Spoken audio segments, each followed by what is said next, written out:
Lopes fans, welcome in. My name is Brennan Williams, and this is Go Lopes Radio. We are doing a rapid reaction after GCU takes care of the Aztecs once again, 70-69 at home at GCU Arena in really a late night Mountain West classic.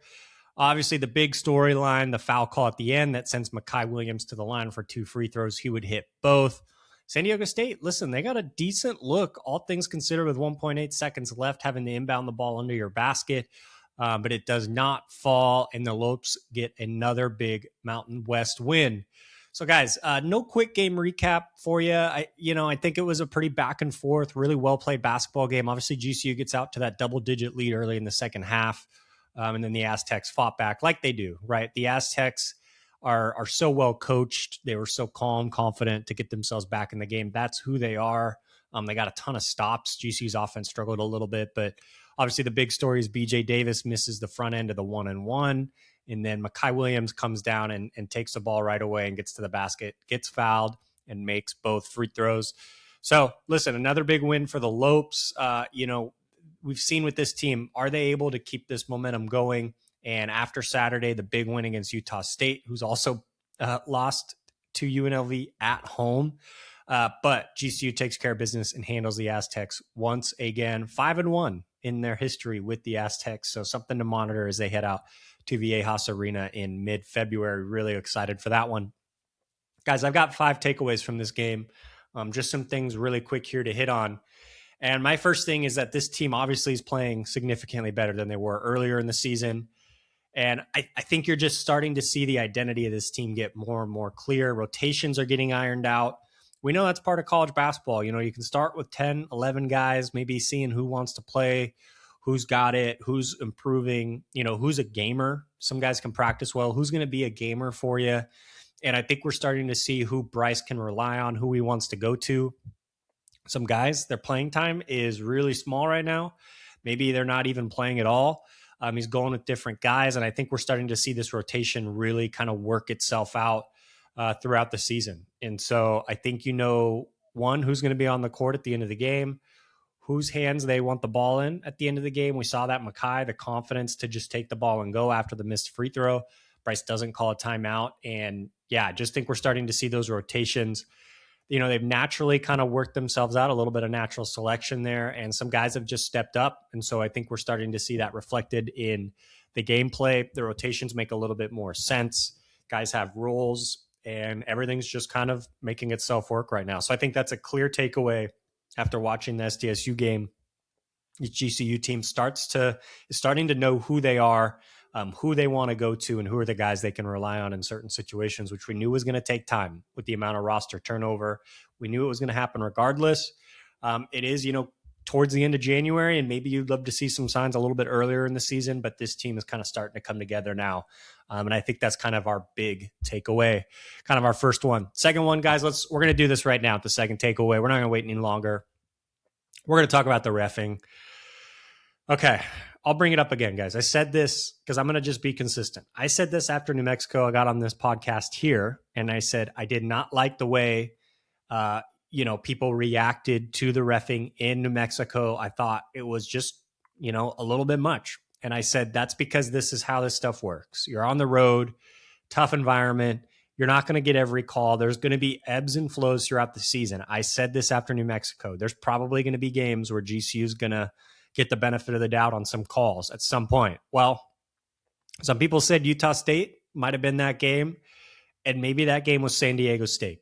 Last night. I don't know, guys, but I had that consistent message after New Mexico. I didn't like the way people reacted. I didn't think the ejection and the frustration was even necessary from GCU in the game. Like, it's just kind of how stuff works. It's college basketball. The refs are going to be involved. And I think that's my takeaway from last night too. I know it's kind of unfair to say, hey, BJ Davis, you missed your and one free throw and you missed the front end of the 1-and-1. You hate that it comes down to that call. I don't know, guys, probably wasn't a foul. I think if you're just like someone who loves the sport of college basketball, it's like, yeah, I don't know about that being the way it was decided, but guys, that's how this stuff works. Like, that's college basketball. The refs are going to be involved. You're not going to get a great call here. You're going to get, a very fortunate call here. It's just how this stuff works. And so I don't know. I don't think we need to make too big of a deal of it. It's unfortunate that that's the way the game kind of, I thought it was a really good basketball game back and forth. I thought both teams kind of showed who they were, the potential of what they could be. Obviously, GCU being at home is a massive benefactor to that, just with the environment and the fans who are fantastic. But yeah, I just think, guys, that's how this stuff works. Like, it's college basketball. The refs are going to be involved.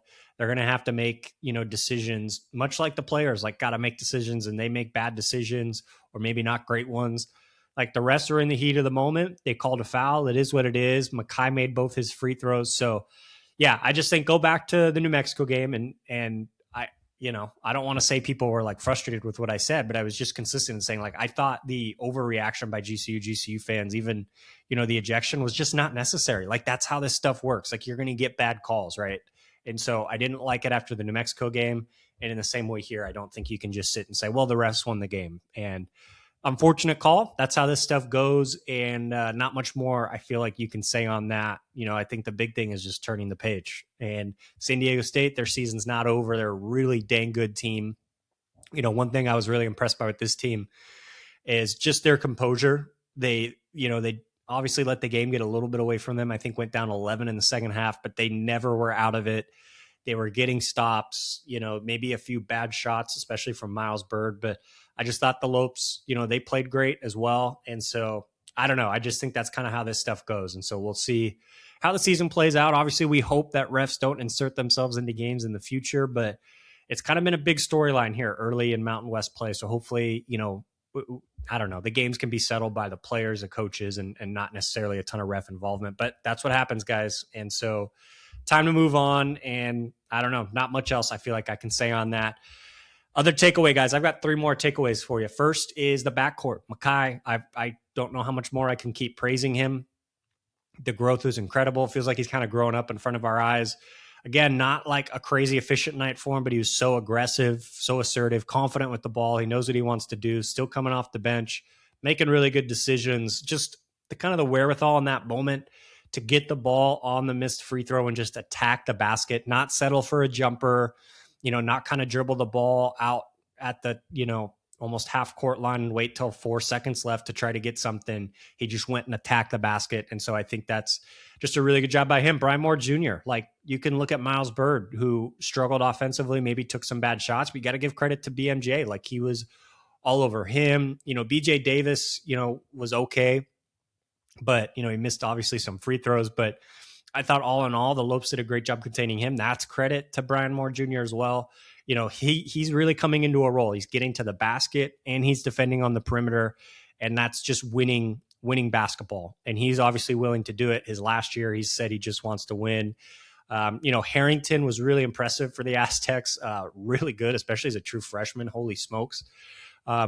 So, tough to contain all 3 of those guys, especially when you consider all the other options they've got as well on the perimeter. But I thought, Brian Moore Jr. did a really good job out on that perimeter. And then, we got to just end talking about Jaden Henley. It's the instant offense. It's the informal offense. It's the just stumbling into baskets. This team needs it so bad. We've talked about offensively where this team needs to improve. And, Jaden Henley just brings that kind of, gets a layup when they need one. They need to stop the bleeding. He's around the basket for a loose ball and gets the layup, whatever it is, the steal, obviously he got hit with the touchdown pass by Nana on when SDSU was full court pressing. It's just the informal offense that he brings, which is really, really needed. And I thought, he had some turnovers, not good. I thought Bryce went away from him quickly at the start of the game, which I thought was a smart move, brought him back in, and Henley comes back in. His confidence is always going to be high, and I thought that informal offense was really important. And we just talked about it a little bit. Next takeaway, guys, the defense. Brian Moore Jr. I thought was awesome, but SDSU, we know they're not a great offensive team. We talked about that coming in. They hang their hat on the defensive end, and they try to figure out the offense. They played a lot of one-on-one, I thought, last night. They made a lot of those shots early, the mid-range. They were trying to get by guys, floaters, and that's usually how they try to score, and they were obviously leaning into it last night. And GCU didn't panic. Some of those shots went in early for the Aztecs. Credit to them. Tough guys making tough shots. And I thought they just, as the game wore on, GCU just continued and continued to just apply a ton of pressure to those guards and say, keep making those shots.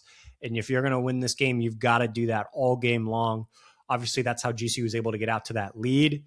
I'm not necessarily sure even GCU's defense was awful down the stretch where SDSU made the run. I thought it was more just GCU's offense just really, really slowed down a ton and got really stagnant and let SDSU back in the game. Sure, they missed some layups, whatever it may be. But I thought still their defense was consistent in that period, didn't give up a ton of easy looks.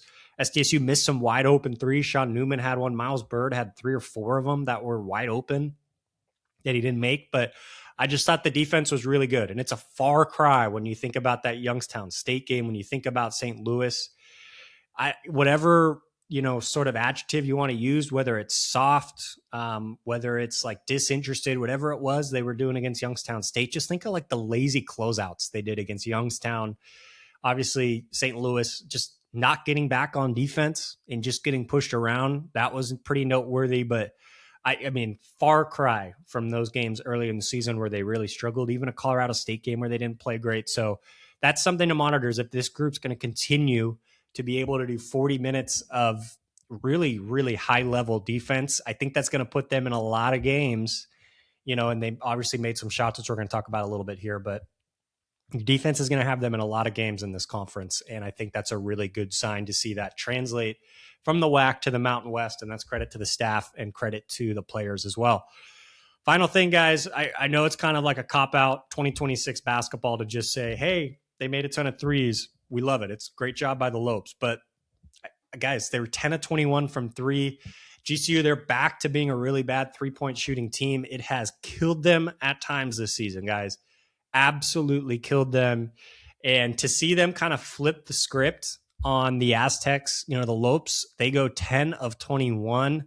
The Aztecs go 3 of 18. So the Lopes are plus 21 in the 3-point variance. We were seeing them lose games by that. Obviously, SDSU, not a great shooting team, not a great offensive team relative. But I just thought it was great to see them confidently taking shots. Caleb Shaw, Nana made his threes, which was really good. I thought his threes, a little bit better shot selection from him, not forcing it. Everybody's involved. Brian Moore Jr. spotting up. We talked about that in the preseason with Brian Moore. Is that something he could bring to the table in the corner, wherever it may be? If he could spot up and make threes, he did a great job. And so, listen, if this GCU team is going to be making threes, it's easier to make them at home. I want to call that out right now in front of your fans. The excitement, the juice that comes with GCU Arena. It's a lot easier to make them at home, and they're going to head out onto the road now. But, I think it's a really good sign when you see the defense start to trending. And then, if they can make some threes, those two paths kind of crossing makes them a really dangerous team. We're going to see if they can continue to do that. Obviously, they head out on the road. Guys, for really, I got to be honest, guys, a really interesting point in the schedule here. They are going to be taking on Fresno State, who is frisky. I'd call him Frisky Fresno right now if you guys want to.